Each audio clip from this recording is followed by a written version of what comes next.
Welcome back to the Stephen A. Smith Show right here over the digital airwaves of YouTube and, of course, iHeartRadio. This is a special edition of the Stephen A. Smith Show because I am on vacation. But I wanted to make sure that I gave you a little something to think about me and to remember me by while I'm away at my undisclosed tropical location. And in the midst of doing all of that, I just figured, hey, I took tweets earlier. Let me take some calls next, okay? Because we like to hear from the people, not just read what they say. We want to hear what they say from time to time, okay? If you're brave enough to call, I'm brave enough to listen. So let's get right to it. Niken in L.A., you're live with Stephen A. What's up? Hey, Stephen A., how you doing today? I'm all right. Talk to me. What's up? So when you got guys like Mario, Sonic the Hedgehog, Steve from Minecraft, who do you think is the best Super Smash Bros. Character to use? I have no idea. I'm a grown-ass man. How old are you, man? I'm 16. Oh, you're 16. So you're asking a 56-year-old man about video games? Hey, I mean, I think everyone can play video games. No, I'm not knocking. No. I'm not saying that you're wrong for like asking me about it. It's the expectation that I would know what you know. You know what I'm saying? I mean, could you have asked, do I watch it? Do I play it or something? I mean, I'm kind of busy, you know what I'm saying? But I will admit, I want to learn. I got to play some of these video games because my daughters be getting on me about it all the time. So you're absolutely right. You're not wrong. I'm just saying it's one thing to ask. It's another thing to have the expectation. You feel me? You're right. That's like me asking you. That's like me asking you, did you pay the mortgage? What would you say your favorite video game is then? Listen, I don't play a lot of video games. I really don't. I don't. Not at all? It's people around me that's playing them. You know what I'm doing, man? You want me to tell you what I'm doing, Nike? Ready for this? Oh. I'm buying the damn games. I'm buying the games. For my 2 daughters, for my 15 nieces and nephews, for some of their kids, because some of my nieces and nephews are in their 30s. It's stuff like that, man. It's stuff like that. Hey, but I appreciate it. I think it would be a good bonding experience, you know? Okay, so give me some advice. I'm listening. I'd say you could buy Super Smash Bros. You could play Minecraft. Okay. Minecraft. I was watching my daughter play that. Okay. Yeah, that's a really good game to play. All right. Okay, I'll try it. Listen, do me a favor. Call me back in a couple months. Give me a couple months to warm up, okay? Call me back in a couple months to ask me about it. All right?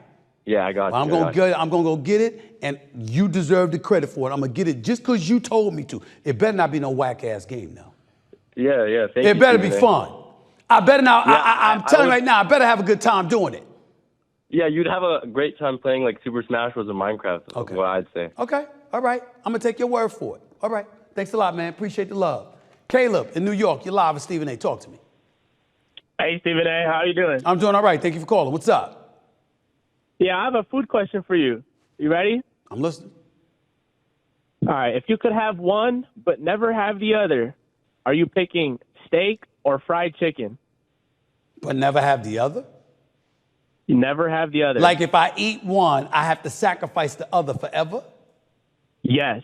Well, I'm going to sacrifice. I ain't going to lie to you. I mean, it's not the greatest thing for a black person to admit, but I'm going to sacrifice the steak to make sure I can get the chicken. Okay. I'm just going to be honest with you. This is the truth. I see you.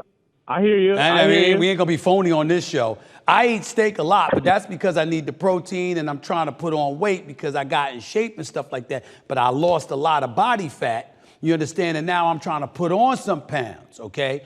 That's why I eat the steak. I eat the chicken because it's delicious and I love it. But what if you wanted to go to a nice restaurant and you can never order steak? What happens then? You order seafood. Oh, seafood. I didn't even think about that competition. That's right. The salmon, right? You're right. You got shrimp, you got crabs. You understand? You got all of that. Yes, you go seafood. You're right. Oh, but how about this? Lamb. As in lamb chops. Lamb's good too? As in lamb chops. That's true. How much you weigh, man? True. How much you weigh? Because you sound fat. Because you're just giving up I'm 220. expertise on food. You say, how much do you weigh? 220. 220? And how tall are you? 5'10". And how old are you? I'm 22, sir. Okay, you're a big boy for 22 years of age. You know that, right? Oh yeah. Okay. Oh yeah. All right. But I'm on keto now. I'm starting keto. Okay, you don't have to do Yeah. that. You don't listen. You don't have to do all of that. All you got to do is get in the gym on a regular basis, and remember, it's a lifestyle. You're So right. you get in the You're gym, right. 5-6 days a week, and all you got to do is 30 minutes of cardio, and watch your intake, particularly at night. You want to make sure you don't eat prior to about That's 3 facts. hours before bed. That's facts. All right, brother. Take it easy, my man. Appreciate it, man. Appreciate it. Chris in California, talk to me. You're live with Stephen A. What's up, baby? Hey, how's it going, man? I'm all right. Yeah, okay, that's good. So, I'm getting a little bit tired of not you in particular, but just people in the media Okay. not giving Brock Purdy his credit. I mean, I don't really know what else he has to do to, I mean, prove the doubters wrong. I get it. He lost the Super Bowl. Many quarterbacks have lost the Super Bowl. Right. I mean, he's got 4,000 plus passing yards this last season. Okay. One of the things was, he can't play from behind. He did that twice in the playoffs. True. And then, we get but he's not mobile. Like, Came back he against proved that. Detroit. I thought they were going to lose that game at halftime. Came back against Detroit. I got to give credit where credit is due. You right, Chris? Yeah, I mean, and I was there. That was pretty cool. But I just want to know why is it so hard for people to admit he is a top 10 quarterback? Let me tell you why. First of all, I agree with you. So let me get that out the way first. I agree with you, all right? But let me play devil's advocate here. A lot of times you're looking at guys when they're playing the quarterback position, you're looking at their arm strength. Gone are the days where you look at somebody, you might be too young to notice or whatever, but a Kenny Stabler, for example, that used to play for the Raiders back in the day. He couldn't throw a long ball to save his life, but he would pick you apart piece by piece with short yardage throws in between the seams.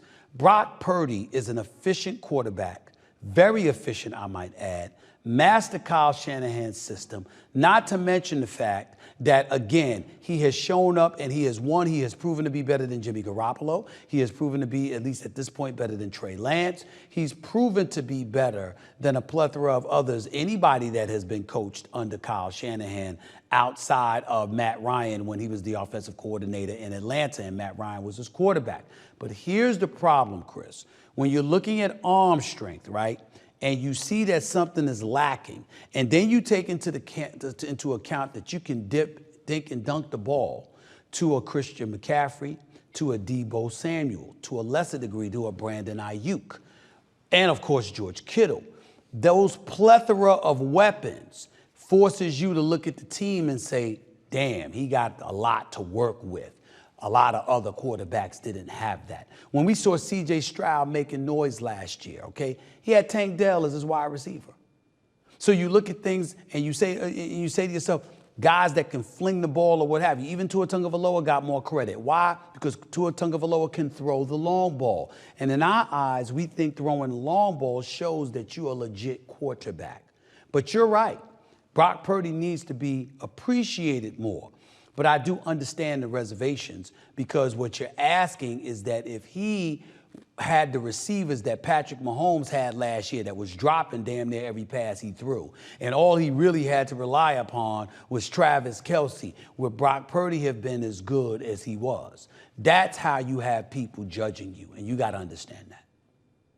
Well, one of the problems I have with that is, if we put, let's say Josh Allen, Okay. right?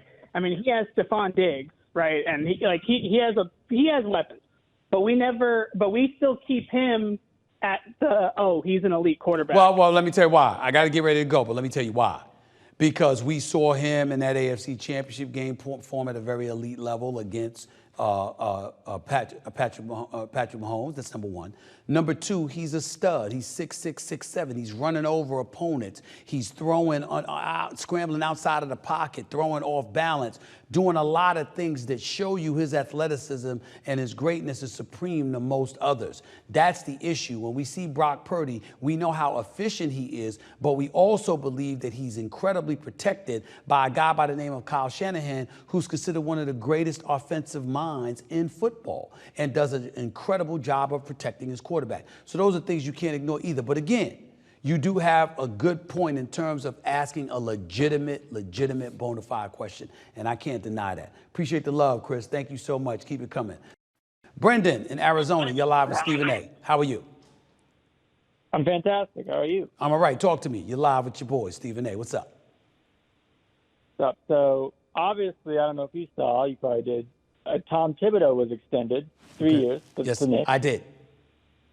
And I'm just curious if you think, for one, what do you think of that decision? About I think Tibbs, it's the right. I obviously, think it's done the a right great job. decision. I think it was the right decision, and I think Tom Thibodeau has earned it, and I think he's proven me wrong. I thought that Ty Lue would have been a better coach for the New York Knicks. I thought that was somebody that the New York Knicks should have pursued. I respect the hell out of Tom Thibodeau, and I know that he's done a decent job with the New York Knicks, but I always have this fear that he'll run you into the ground and you'll get hurt during the playoffs. Now, the New York Knicks had everybody hurt during the playoffs. Mitchell Robinson got hurt, OG Anunoby got hurt, Josh Hart got hurt, Jalen Brunson even got hurt, everywhere you turned. But the bottom line is that wasn't Tom Thibodeau's fault because you knew guys had been hurt earlier in the season and they had received a certain level of rest. So therefore, you can't blame him for running them into the ground because he didn't have them available for him to run them into the ground. I think he's done an exceptional job. He deserved a contract extension and he deserves a mea culpa from me personally because I thought that Ty Lue would be better suited for the Knicks job. And after the way he had them playing in the first 2 rounds of the playoffs, I can't say enough about the job that Tom Thibodeau did. He deserves a contract extension. That's where I'm at with it. All right, Brendan? Is that good enough for you? Do you think they're ready to compete with the likes of the Celtics this year? No. Well, let me take that back. They can compete. I think they need an additional big man now that they lost Hartenstein. They need an additional big man. But I like their core. I like Julius Randle coming back. I like Mitchell Robinson coming back. I love the pickup of Bridges. You kept Anunoby for $212 million. Jalen Brunson is re-upped with you. And on top of it all, you still have Josh Hart and Dante DiVincenzo. I don't have a problem with that at all. I think the New York Knicks are battle-tested and can give you a run for your money to some degree, but not to the degree that the Philadelphia 76ers can do with Joel Embiid. Maxey is no joke. Paul George with Maxey and Joel Embiid won't be a joke, but Joel Embiid, make no mistake, is the X factor. If this brother is 100% healthy, he is unstoppable. On one leg, he averaged 35 on the Knicks. This brother is scary great. And I can't put the Knicks above them with the arsenal, the offensive arsenal that the 76ers have available to them right now. All right? Appreciate the call. Noah in Alaska, you're live with Stephen A. What's up, Noah? How are you? I'm good, Stephen A. How are you? I'm all right. Talk to me. Hi. So my question today was basically regarding Michael Penix, and I'm thinking if he should stay in Atlanta, and if he does decide to stay in Atlanta, how long will it take until he'll replace Kirk Cousins? Well, what's wrong with him staying in Atlanta? The brother hasn't even passed gas yet in the NFL. He hasn't even passed gas. He has not farted in the NFL yet. It hasn't been a game played. Hasn't even been a preseason game played. Why are you talking about how long should he be in Atlanta? I just think the Penix pick was not a great pick, okay? Because we picked up the Falcons picked up Kirk Cousins, which was time out. Do you think it wasn't a great pick because they picked him up, or do you think it wasn't a great pick because they already had Kirk Cousins? I think it wasn't a great pick because we already had Kirk Cousins. All right, now let me stop you right there. What is Kirk Cousins' record in the postseason? It's not that great. How about one? How about the man has one playoff victory? Now the brother great at getting his money. Whoever his agent is, we should all hire. Okay, because he's great at getting his money. But he's like 1-3 in the postseason. Okay, but he's got 1-4 great weapons around him. He's got so many weapons. What the hell was Justin Jefferson? Chopped liver? He has the weapons. I just think the coaching staff in Atlanta, I think, is a little bit better than. Well, you know what? That's not saying a lot compared to what they had. I mean, I'm glad Arthur Smith is in Pittsburgh as an offensive coordinator, but as a head coach, I mean, I'm not about to brag home about it. So I get where you're coming from, but I also think it's okay to pick up Penix Jr., considering the fact that Kirk Cousins is coming off of his leg injury. I think that's the right thing to do. because you want to ensure yourself at the quarterback position. Why not get a young brother with a rifle of an arm as a southpaw that can step into the lineup and make things happen in the event that your quarterback, who was hurt last year, who's coming back fresh off of an injury, doesn't have it or isn't healthy enough to go? I think you got a security blanket, and I think that was the right thing to do. I don't have a problem with that pick that the Atlanta Falcons made. So that's just where I'm at with it. Appreciate the call. Thank you so much.